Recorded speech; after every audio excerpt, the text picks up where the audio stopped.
Welcome, here I've got KYOCERA Torque G03 and I'm gonna show you how to activate audio control in the camera app at this device. So let's start by tapping on the camera button to open it, and for now we are in the standard photo mode. From here let's go to the left to this button, so we can get access to some advanced camera options here. Now let's pick the other settings, and here we have other buttons we can manage. One of this is the voice control, so when we tap on it, we can turn it on and also turn it off as we need.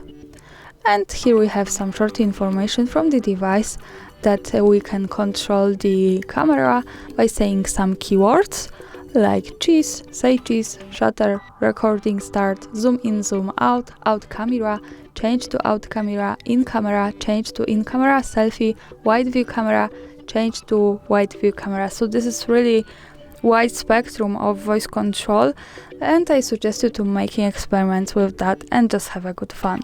And that's all. Thanks for watching, subscribe our channel and leave the thumbs up.